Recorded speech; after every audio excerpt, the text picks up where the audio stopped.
Many years ago, I read where Napoleon Hill pointed out that the imagination is the most marvelous, miraculous, inconceivably powerful force that the world has ever known. And you know, the average individual uses the imagination, if they use it at all, against themselves. They imagine what they don't want. They imagine problems coming. Let's begin to use our imagination the way God meant it to be used. It's the greatest creative faculty that we possess, and we can build anything we want with it. I want you to wander around your home or possibly your office and take a look at all of the conveniences that you have there that you didn't have, let's say, 2 years, 5 years, 10 years ago, 25 years ago.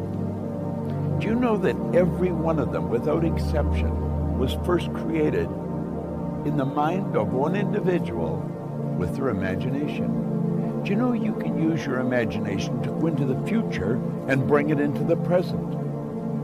That's what all highly successful people do. They see where they want to go, and then they act like the person they want to become. It was William James from Harvard's advice. He says it's the actor's technique. Act like the person you want to become. How do you do that? Well, you use your imagination, of course.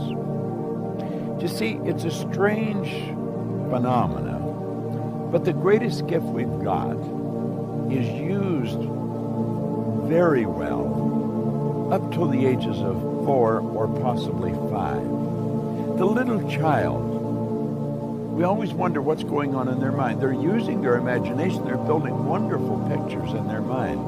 But then they get to school, and wham, like that, it comes to an abrupt halt. It's called not paying attention. Daydreaming. Well, what they were really doing was exercising a phenomenal mental faculty. You see, we can see, hear, smell, taste, touch. They're for our physical benefit. As long as we're living in a physical body and corresponding with the material world, we will use our sensory factors. But you know, I have a couple of little dogs at home that can hear, see, smell, taste, and touch. We've got higher faculties. You have perception, the will, memory, intuition, reason, and imagination. These marvelous tools.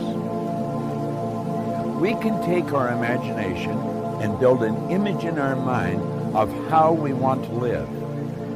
Block out what's going now. Don't let your present results have anything to do with this. Just what you want. And it's with your imagination that you will build it. Everything that we have, the camera that I'm speaking to right now, was first created in the mind of one individual. Think of how our world's changed. You see, we were gifted with these higher faculties. We're God's highest form of creation.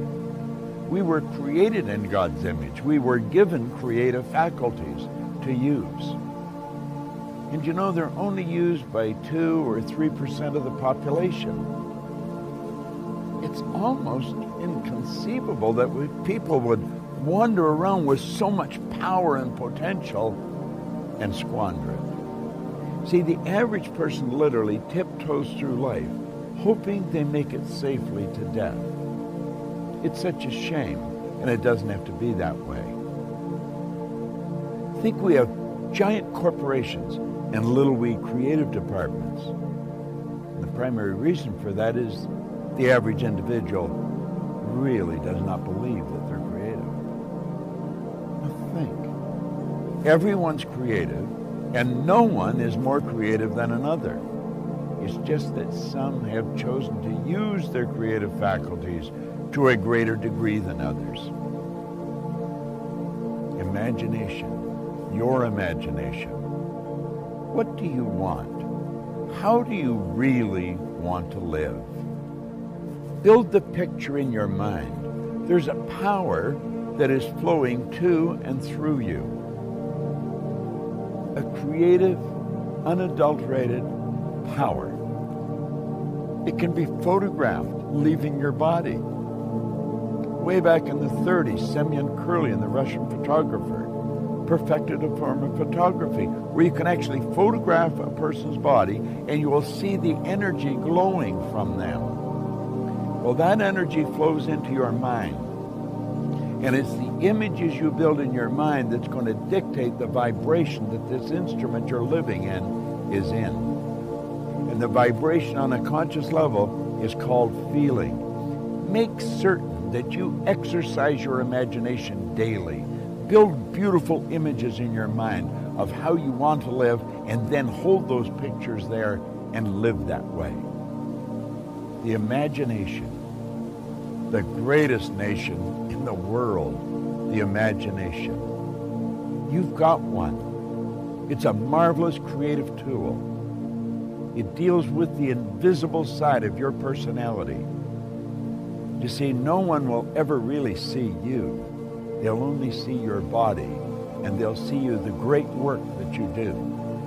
Make certain that your work is great work. And if you keep your imagination alive, keep it active, you're going to have a phenomenal life. You know, life can get better every day, and it will get better every day